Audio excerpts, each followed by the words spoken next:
Bapa di surga, kami bersyukur Tuhan, sampai pada saat ini Engkau masih memberi kami kesempatan untuk boleh merenungkan sebagian daripada firman-Mu. Kami mohon Tuhan, Engkau membuka hati kami, Engkau bekerja melalui Roh Kudus, sehingga kami boleh mengerti akan firman-Mu, dan kami dapat laksanakan di dalam kehidupan kami pada hari-hari mendatang.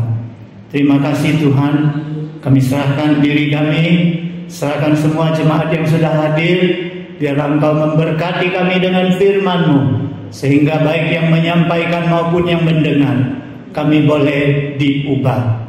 Terima kasih Tuhan, di dalam Yesus Kristus kami berdoa. Amin. Shalom.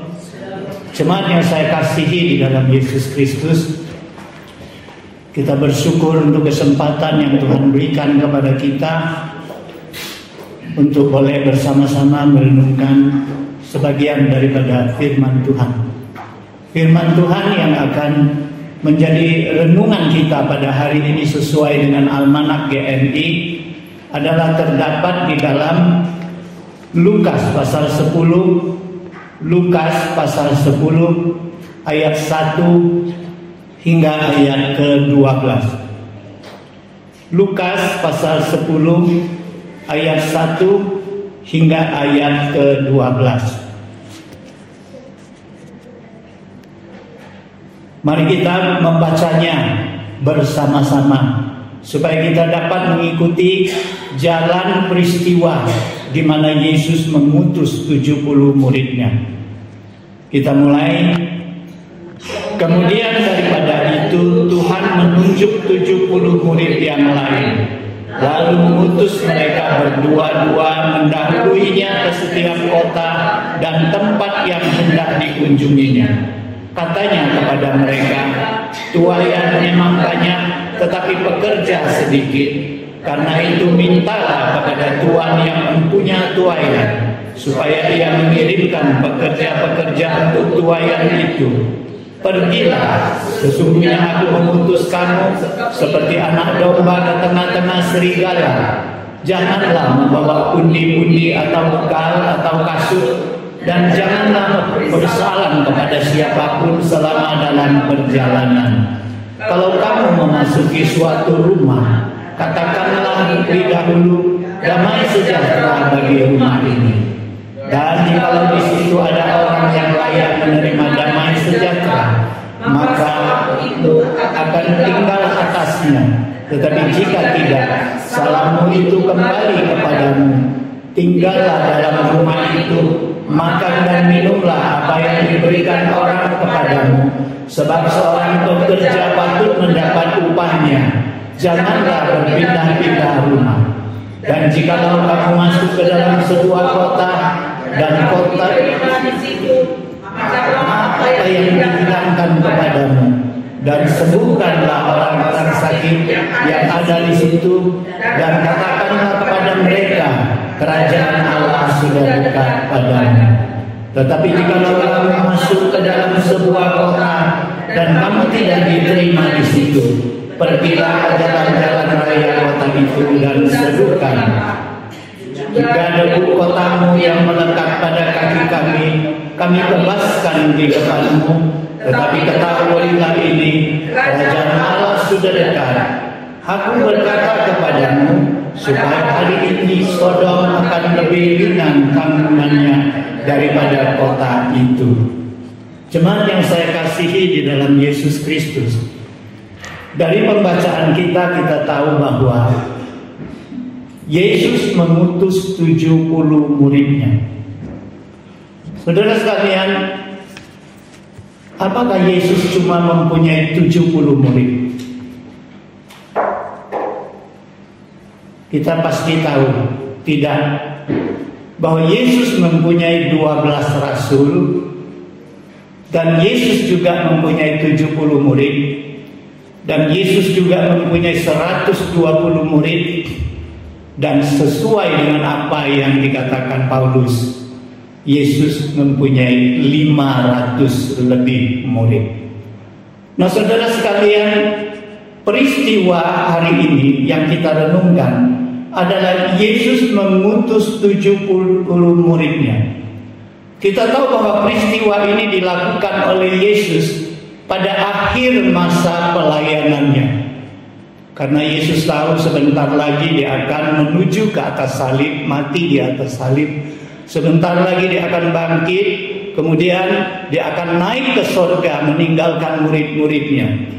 Oleh sebab itu, Yesus merasa perlu mendidik murid-muridnya yang di kemudian hari akan melanjutkan pelayanannya di dunia ini.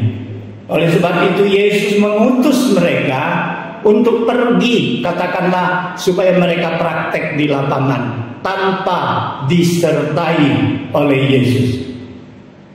Nah, saudara sekalian, tadi saya katakan, lantas bagaimana dengan 12 rasulnya? Bagaimana dengan 120 murid? Bagaimana dengan 500 lebih orang yang menyaksikan kebangkitan Yesus? Apakah Yesus hanya mengutus 70 murid ini? Tidak, saudara sekalian. Apabila kita baca satu pasal sebelumnya, di pasal 9, maka di situ diawali bahwa Yesus terlebih dahulu sudah mengutus 12 rasulnya. Nah, saudara sekalian, lantas 120 murid itu di mana Yesus mengutusnya? Kalau kita mengikuti perkembangan penderitaan Yesus di salib, maka kita akan tahu bahwa 120 murid ini adalah terdapat ketika Yesus diangkat, saat Yesus mau diangkat ke surga. Dan di situ banyak orang menyaksikan kenaikan Yesus. Dan waktu Yesus diangkat, Yesus katakan, pergilah, jadikan segala bangsa muridku. Yesus mengutus mereka pada saat itu. Sebelum dia naik ke surga, Yesus mengutus mereka. Dan Alkitab mengatakan setelah Yesus katakan kepada mereka seperti itu, di dalam kisah Rasul-Rasul juga Yesus menceritakan bagaimana Yesus sebelum naik ke surga, Yesus sudah pesan kepada mereka, jangan tinggalkan Yerusalem sebelum aku turunkan Roh Kudus kepadamu. Nah, saudara sekalian, setelah mendengar, melihat, menyaksikan Yesus naik, maka Alkitab mengatakan ada 120 orang lebih, termasuk 12 murid Yesus. Mereka menuju ke Yerusalem, mereka naik ke atas sebuah loteng di rumah, dan di situ mereka berdoa, mereka menantikan janji Tuhan akan turunnya Roh Kudus.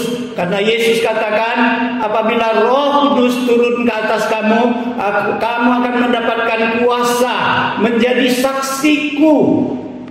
Dan kita lihat bagaimana mereka diutus. Itu 120 murid. Itu tercatat di dalam Alkitab. Tetapi saya cari yang 500 murid lebih, 500 orang lebih yang menyaksikan kebangkitan Yesus. Saya merasa aneh, saya cari data di dalam Alkitab, saya tidak temukan.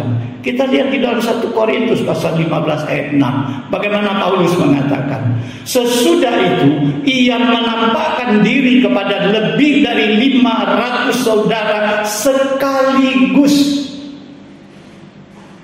Oh, ini yang menjadi persoalan yang saya mau cari, di mana datanya? Yesus sekaligus nampakkan diri, menyatakan kebangkitannya kepada 500 orang lebih. Di 4 Injil tidak dicatat, di lain Alkitab juga tidak dicatat. Saya cari data, cari di Google, pendapat di Google saya tidak puas. Karena apa? Di situ mengatakan tidak bisa membuktikan bahwa Yesus pernah sekaligus menyatakan kepada 500 orang lebih. Tetapi di situ hanya menekankan, Paulus menulis seperti ini adalah supaya orang meyakini bahwa yang tahu Yesus itu bangkit ada 500 orang lebih, bahwa menyatakan menjadi saksi mata. Mereka tidak bisa membuktikan di mana peristiwa itu jadinya. Apakah Yesus datangi satu-satu sampai 500 orang, atau sesuai dengan apa yang dikatakan Paulus, menampakkan diri, menyatakan diri sekaligus. Nah, saudara sekalian, saya bergumul tapi saya mempunyai pendapat seperti ini. Ketika Yesus naik ke surga, bukan hanya 120 orang menyaksikan Yesus naik ke surga. Di situ ada 500 orang lebih naik menyaksikan Yesus naik ke surga. Siapa mereka? Mereka yang pernah mendengar Yesus khotbah, pernah mendengar, menyaksikan Yesus menyembuhkan orang sakit. Mereka pernah mengikuti Yesus, tapi mereka tidak rutin. Mereka adalah jemaat, orang-orang percaya yang tidak aktif. Karena apa? Karena mungkin mereka punya usaha di rumah, mereka punya keluarga, punya pekerjaan yang tidak bisa mereka tinggalkan. Tetapi mereka pernah melihat tindak tanduk Yesus dan mereka percaya. Sehingga waktu Yesus naik, mereka menyaksikan Yesus serempak di situ. Saya hanya bisa menjelaskan seperti itu. Ketika sudah mereka menyaksikan Yesus naik ke surga, maka setelah Yesus berpesan, maka 120 murid mereka pergi ke Yerusalem. Sisanya dari 500 lebih itu, mereka pulang ke rumah mereka masing-masing. Mereka melanjutkan pekerjaannya. Karena di sini Paulus mau mengatakan bahwa tentang kebangkitan Yesus ada 500 orang lebih menjadi saksi mata. Saya pikir hanya dengan demikian kita bisa menjelaskan apa yang dikatakan Paulus itu benar. Jadi apakah mereka tidak diutus? Mereka diutus. Mereka sudah mendengar Yesus katakan, pergilah jadikan segala bangsa muridku. Jadi bagaimana mereka bersaksi, saudara sekalian? Sedikitnya mereka bisa menyaksikan bahwa Yesus memang sudah mati, Yesus memang sudah bangkit. Kami jadi saksi matanya, kami sendiri melihat dia diangkat ke surga. Kalau dia dikubur, tidak mungkin dia naik ke surga, kami saksikan. Nah, jadi saudara sekalian, artinya Yesus ingin murid-muridnya mengerti bahwa mereka dipanggil Tuhan bukan hanya menikmati kasih-Nya, bukan hanya menikmati penyertaan-Nya, bukan hanya menikmati anugerah keselamatan yang Dia berikan, tetapi mereka juga akan diutus untuk melanjutkan pekerjaannya, menjadi saksinya. Kemana mereka pergi, mereka harus lakukan seperti apa yang Yesus lakukan. Nah, saudara sekalian, di situ juga sudah menjelaskan kepada kita bahwa Yesus bukan hanya mengutus murid-murid elitnya 12 rasul, tetapi semua. Jadi di sini Yesus mau katakan apa? Menjadi utusan Yesus bukan hanya tugas para elit gereja, bukan hanya bishop, bukan hanya DS, bukan hanya pendeta-pendeta, guru Injil, aktivis gereja yang menjadi utusan Tuhan di dalam pekerjaan Tuhan, di dalam menuai tuaian yang sudah matang. Tetapi utusan ini adalah untuk semua jemaat, semua, baik dia itu elit, baik itu jemaat biasa. Mereka harus menyiapkan diri menjadi utusan Tuhan, menyambut panggilan Tuhan. Tetapi saudara sekalian, apakah dengan demikian setiap orang akan diutus oleh Tuhan? Saudara sekalian, ketika Yesus katakan tuaian banyak, pekerja sedikit, oleh sebab itu mintalah kepada Tuhan yang memiliki tuaian itu mengutus pekerja-pekerja. Saudara sekalian, artinya hak mengutus itu ada di tangan Tuhan. Tuhan akan mengutus orang yang memang sanggup mengerjakan pekerjaannya. Kita kalau mau memberikan tugas kepada anak buah kita, pasti kita tahu bahwa anak buah ini sanggup mengerjakan apa yang kita utuskan. Nggak mungkin kita utus anak buah yang nggak tahu apa-apa untuk mengerjakan utusan ini, pesan-pesan kita.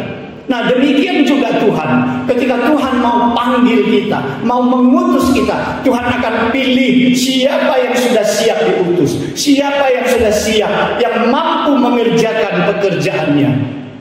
Saudara sekalian, Dalam hal ini jangan kita sampai ketinggalan. Jangan kita jadi jemaat yang hanya menikmati anugerah Tuhan. Jangan kita jadi jemaat yang hanya menikmati pelayanan, dilayani. Kita juga harus menjadi jemaat yang mampu menjadi utusan Tuhan. Kita pergi menyambut seruan Tuhan untuk memberitakan kabar kesukaan Tuhan, memberitakan keselamatan Tuhan kepada orang-orang yang ada di sekitar kita. Saudara sekalian, orang-orang yang diutus bukan hanya dilepas seperti itu saja. Tuhan Yesus mengutus 20 murid, 12 murid. Intinya pun Yesus, kalau kita baca di pasal 9 itu, Yesus mengumpulkan mereka. Yesus memberikan tenaga dan kuasanya untuk mengusir setan-setan, untuk menyembuhkan penyakit-penyakit, untuk memberitakan pemberitaan kerajaan Allah. Saudara sekalian, Yesus mengutus orang, Yesus mau melengkapi mereka, Yesus mau memberikan mereka kekuatan, mempersiapkan mereka. Jadi saudara sekalian, kalau hari ini kita berkata, Tuhan utuslah aku, kita harus siapkan diri kita agar Tuhan mau membentuk kita. Karena Tuhan mau membentuk kita, Tuhan mau mempersiapkan kita. Lantas bagaimana dengan 70 murid ini?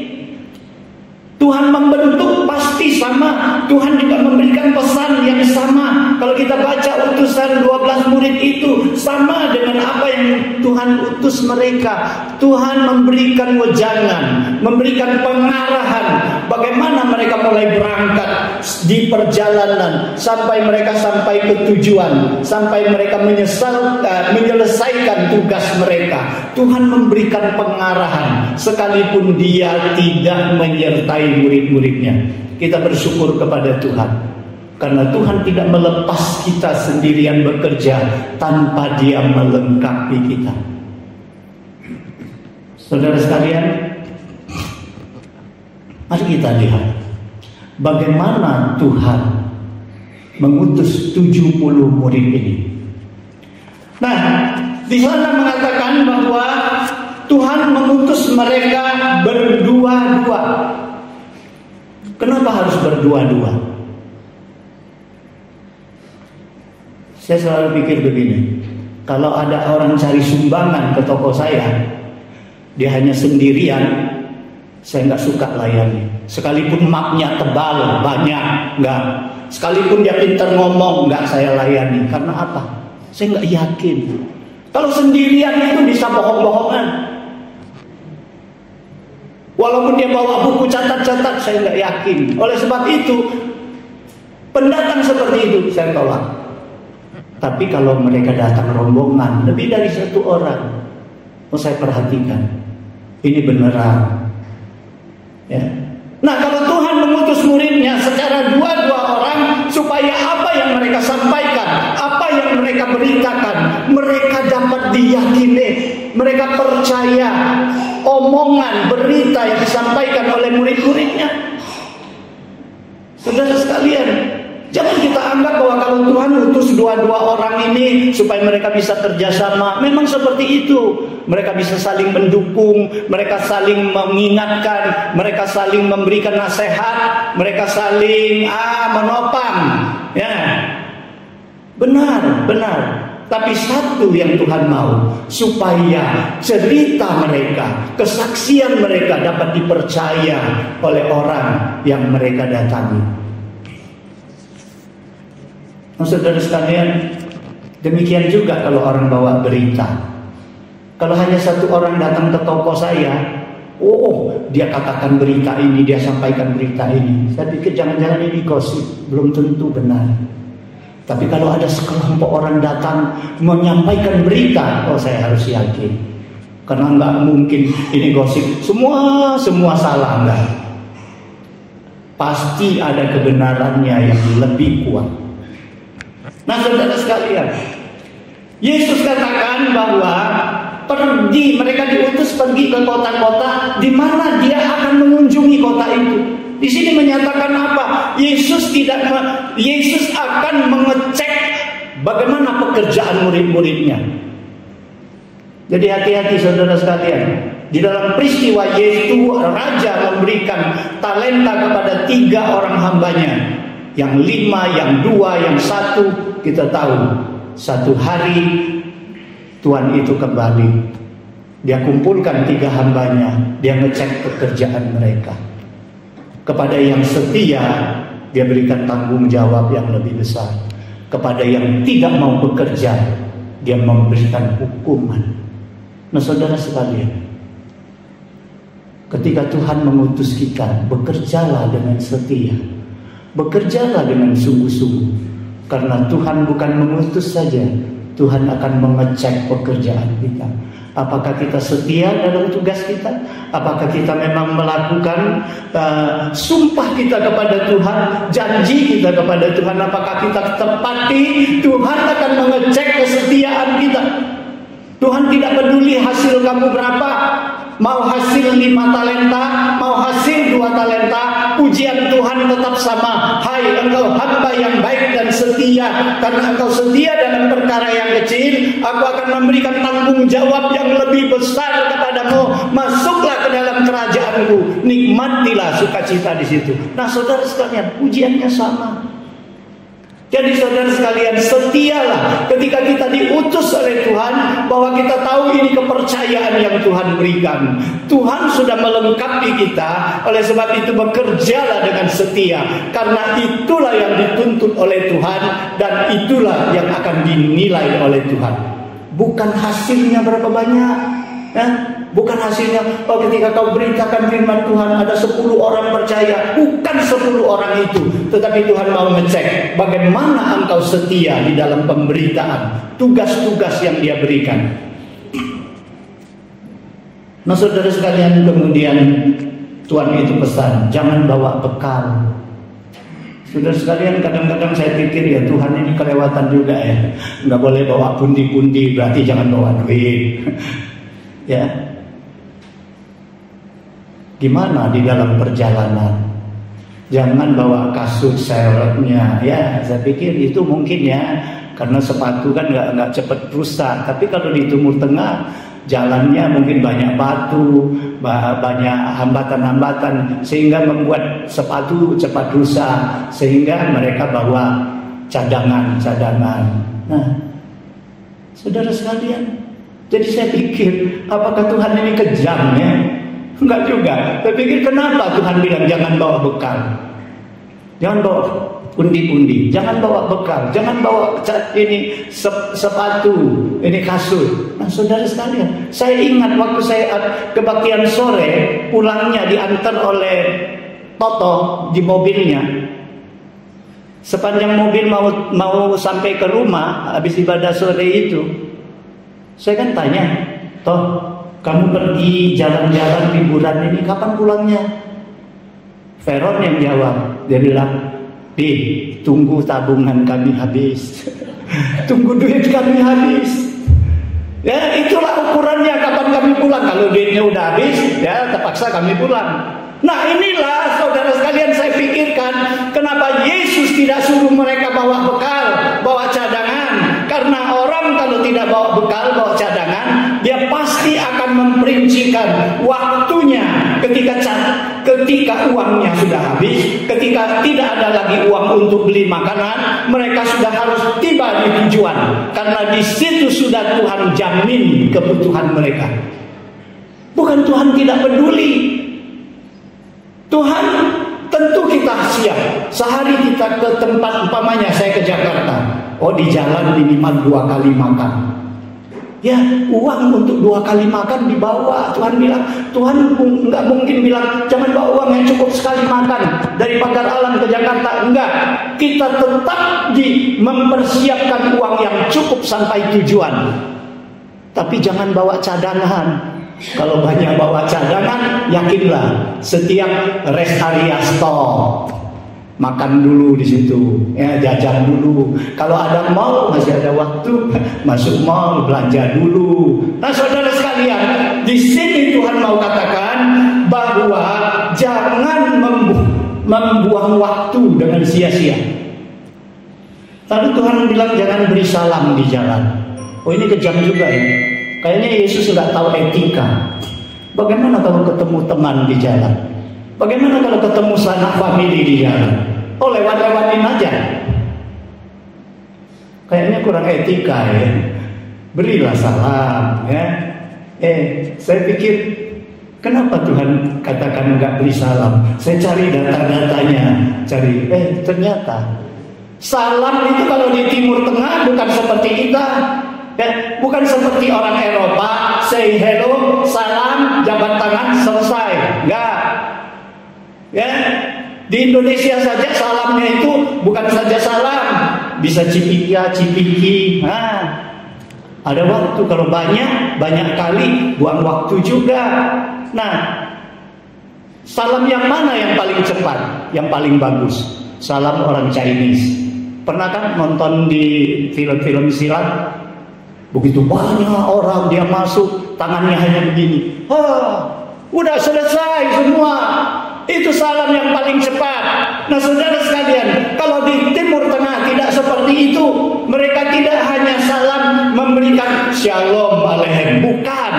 Ada yang namanya ciuman kudus, ya. Kalau ketemu orang yang lebih tingkatannya tinggi, mereka harus sujud. Kalau ketemu pejabat-pejabat, mereka juga harus sujud sampai rebah ke tanah. Nah, saudara sekalian, banyak tetek bengeknya, banyak acara-acara, aturan-aturan. Mereka harus tanya keadaan kesehatan, kemudian akhirnya mereka harus doa dulu baru berpisah. Nah, saudara sekalian, yang seperti ini Yesus katakan jangan beri salam selama di jalan.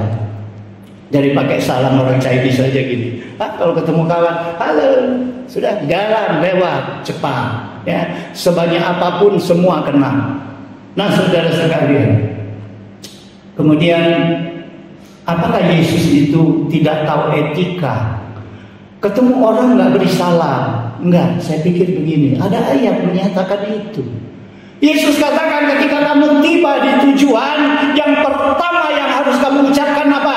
Damai sejahteralah kamu. Saudara sekalian, ini adalah salam yang Yesus perintahkan. Kalau Yesus tidak tahu etika, Yesus tidak mungkin perintahkan seperti itu. Kapan salam itu diberikan? Ketika kita sudah sampai ke tujuan. Kalau saya tujuannya ke Pak Ari, ketika saya sampai ke rumah Pak Ari, pertama saya katakan, damai sejahtera bagimu. Itu salam. Nah, saudara sekalian, Yesus tahu dengan etika, dan Yesus ajarkan salam itu diberikan ketika kita tiba di tempat tujuan. Bagi orang yang menerima salam kita, salam itu dia dapatkan. Bagi orang yang menolak salam itu akan kembali kepada kita. Jadi Yesus mengatakan jangan memaksa orang. Ya, kita datang memberitakan firman Tuhan, kita memberikan salam sejahtera damai Tuhan, kita bukan memaksa mereka untuk menerima. Kita sampaikan. Kalau mereka tolak, kembali kepada kita berkatnya. Kalau mereka terima, mereka akan mendapatkan salam dan berita daripada Tuhan itu. Kemudian Yesus bilang, apa yang diberikan, terima dengan sukacita, karena setiap pekerja dia layak mendapatkan upah. Oh, ini saya pikir nggak bisa hanya menjelaskan kepada hamba Tuhan, kepada utusan.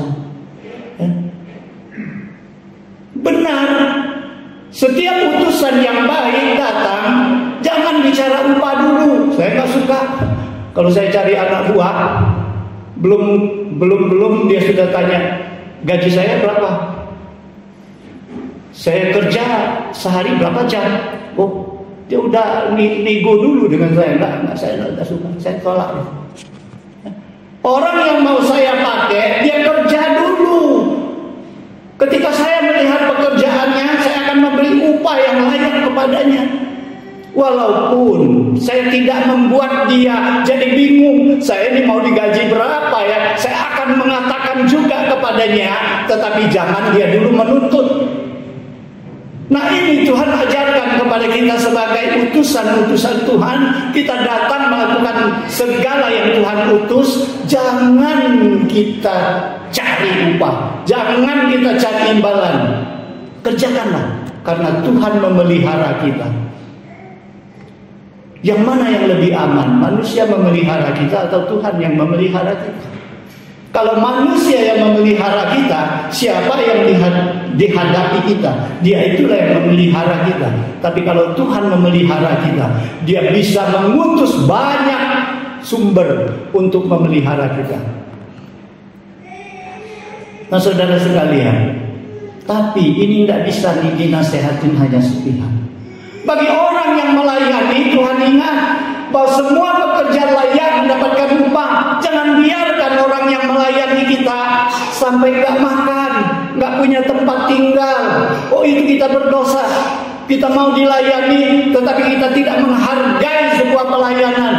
Paulus mengatakan siapa tidak mau bekerja jangan makan. Kalau dia bekerja, kasih dia makan. Nah, inilah yang ditegaskan oleh Tuhan. Jangan pindah-pindah tempat. Saudara sekalian, saya pikir ya, orang yang suka pindah-pindah tempat itu pasti ada motivasinya, motifnya apa? Di sini kurang nyaman, pindah tinggal di situ. Di sini kering, tinggal di sini gersang. Kalau tinggal di sana, oh kita makmur, enak, dapat pelayanan yang baik. Oh, Tuhan bilang jangan pindah-pindah rumah. Tunjukkan bahwa kalian percaya dengan pemeliharaan Tuhan, bahwa kalian bekerja bukan hanya untuk makan. Walaupun kalian bekerja pantas mendapat makanan. Nah, saudara sekalian, kemudian Yesus menyatakan apa? Kalau ada rumah yang menolak kamu, kalau ada kota yang menolak kamu, jangan adakan perlawanan, nggak perlu. Minggu yang lalu Pak Teguh khotbahkan itu sebelumnya Yesus mengutus muridnya ke Samaria, ke sebuah desa. Karena Yesus rencana mau lewat Samaria ke Yerusalem. Tapi ternyata muridnya pulang-pulang mengatakan mereka ditolak. Sampai Yohanes dan Yakobus katakan, kita turunkan api dari surga saja Tuhan, biar kita bakal hangus mereka. Tapi Tuhan katakan apa? Tuhan tegur mereka, jangan. Yesus mau mengatakan bahwa menginjili, memberitakan firman Tuhan, menginjili, melakukan tugas Tuhan itu bisa mendapat penolakan. Bukan saja penolakan, bisa mendapat perlawanan bahkan. Saudara sekalian, jangan dilawan dengan cara keras. Jangan menggunakan cara frontal. Yesus tidak gunakan walaupun Yesus berkuasa. Yesus mencari jalan yang lain. Ingat, perlawanan apapun yang diberikan oleh manusia, jangan membuat rencana Tuhan di dalam diri kita menjadi hangus. Yesus tidak karena ditolak oleh orang Samaria, dia nggak jadi pergi ke Yerusalem, nggak jadi dia naik ke salib, mengorbankan nyawa. Enggak. Sekalipun dia mengalami penolakan, tetapi ujung-ujungnya dia tetap tiba di Yerusalem. Rencana Allah tidak dapat dihambat dengan penolakan. Itu konsep yang Tuhan berikan kepada kita. Karena banyak ketika kita mulai menginjili orang, ketika kita mulai disinis, oh kita sudah jatuh semangat, kita sudah kapok. Oh enggak. Kita harus tetap percaya bahwa lakukan dengan setia, hasilnya akan ditentukan oleh Tuhan. Setiap benih yang ditabur, apakah dia tumbuh, apakah dia diambil oleh burung, itu urusan Tuhan. Nah, saudara sekalian, kemudian apa yang Yesus katakan? Kalau ada kota yang menolak kamu, jangan dilawan, tapi keluar dari kota itu, di gerbang kota, kebaskan debu di sepatu, di kakimu. Saudara sekalian, saya pikir Tuhan itu ngajar melawan juga, tapi melawannya dengan cara kebas. debu di sepatu. Ya. Tapi saudara sekalian, saya cari data ya, apa artinya? Saya ketik di situ, apa artinya kebaskan debu di kaki? Oh, ternyata ini kebiasaan orang Yahudi. Orang Yahudi kalau keluar dari tanah-tanah orang non-Yahudi, mereka anggap tanah itu kafir. Ya, kalau mereka keluar dari daerah non-Yahudi, mereka harus kebaskan kaki mereka. Artinya petanda bahwa mereka tidak lagi membawa kenajisan daripada kota-kota yang najis itu. Nah, saudara sekalian, ini perlu dilakukan. Ya, ketika kita ditolak di dalam satu daerah, kita keluar. Kita tahu bahwa kita tidak ketularan dengan penolakan mereka. Kita lepas dari apa yang mereka lakukan. Seolah-olah kita katakan, aku sudah sampaikan berita Tuhan, kamu tidak terima, itu bukan salahku lagi, itu tanggung jawabmu. Saudara sekalian, karena apa? Karena pada akhirnya Yesus katakan, hukuman dari Sodom itu akan lebih ringan daripada hukuman orang yang menolak Allah. Saudara sekalian, di sini Yesus katakan apa? Penolakan, perlawanan tidak perlu dilawan dan tidak perlu kita hanyut ke dalam mereka, tetapi penolakan, perlawanan pada akhir zaman tidak bisa lepas daripada penghakiman Allah. Nah, saudara sekalian, terakhir, kenapa Yesus katakan? Karena tuaian banyak, pekerjaan sedikit. Dari dulu saya pikir 2000 tahun yang lalu Yesus katakan demikian. Apakah sampai sekarang masih tuaian banyak, pekerjaan sedikit? Saudara sekalian, benar masih sampai sekarang kejadian itu? Benar, saudara sekalian. Yesus mau katakan orang yang mau membutuhkan keselamatan itu lebih banyak dari orang yang mau menuai tuaian itu. Saya walaupun tidak punya tanah lebar, ada sawah sebidang, ya. Nah, setiap panen, ya, apa dikatakan oleh Anton yang pengurus sawah? Dia bilang, mau panen, minta-minta harinya cerah supaya panennya cepat selesai. Saudara sekalian, panen itu kalau tuaian itu sudah matang, nggak bisa santai panennya. Mereka kejar dengan waktu, karena kalau dibiarkan panen itu, maka itu akan gugur, nanti akan membusuk. Pohon buah-buah juga seperti itu. Kalau buah sudah matang, lama tidak dipanen, dia membusuk, dia akan gugur ke tanah. Nah, saudara sekalian, jadi Yesus katakan tuaian banyak, pekerja sedikit. Itu memang fakta. Dan Yesus menegur kita sebenarnya sebagai anak-anak Tuhan, jadilah penuai, karena banyak tuaian yang sudah menanti untuk kita panen. Jangan lengah, jangan santai, jangan terlena. Paulus mengatakan, berdosa celakalah aku kalau aku tidak memberitakan firman Tuhan. Oleh sebab itu, setiap saat, baik saat yang baik, tidak baik, aku tetap memberitakan firman Tuhan. Jangan biarkan kesempatan itu berlalu sehingga tuaian itu gugur. Kita tahu ya, kalau lambat tuaian itu bisa dimakan burung, bisa dimakan hewan. Ya, banyak manusia tersesat karena tidak ada orang beritakan firman Tuhan kepada mereka. Jadi saudara sekalian, hari ini firman Tuhan ini bukan hanya tertuju kepada hamba-hamba Tuhan, bukan hanya tertuju kepada majelis gereja dan pengurus-pengurus seksi, bukan hanya tertuju kepada aktivis-aktivis gereja, tetapi kepada semua kita yang sudah dipanggil Tuhan, yang sudah menerima anugerah keselamatan daripada Tuhan. Bagaimana kita menanggapi seruan Tuhan? Tuaian banyak, pekerja sedikit. Siapakah yang akan aku utus? Siapa yang mau menjadi yang pergi untuk aku? Pertanyaan ini diajukan Tuhan kepada Yesaya. Pada saat itu Yesaya menjawab, "Ini aku Tuhan, utuslah aku." Saudara sekalian, kita semua pasti mau menjadi utusan Tuhan, tapi kita harus persiapkan diri. Kita belajar firman Tuhan sehingga kita bisa menyampaikan dengan benar. Kita harus banyak berdoa supaya kita mempunyai kekuatan yang Tuhan berikan. Kita harus bagaimana bergaul dengan banyak orang supaya kita dapat menyampaikan firman Tuhan dengan baik. Nah, saudara sekalian, kita harus berikan diri kita diubah, dibentuk, dilengkapi oleh Tuhan.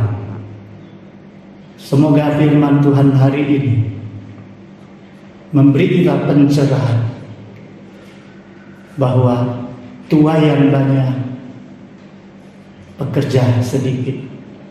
Mari kita sambut tawaran Tuhan. Ini aku Tuhan, utuslah aku. Mari kita berdoa. Bapa di surga, kami bersyukur kepada-Mu untuk firman-Mu. Kami mohon ampun Tuhan bila selama ini kami teledor di dalam melakukan pelayanan kami, di mana selama ini kami hanya menikmati anugerah Tuhan dan menikmati bagaimana kami dilayani. Biarlah melalui firman Tuhan hari ini kami bersedia diutus oleh Tuhan.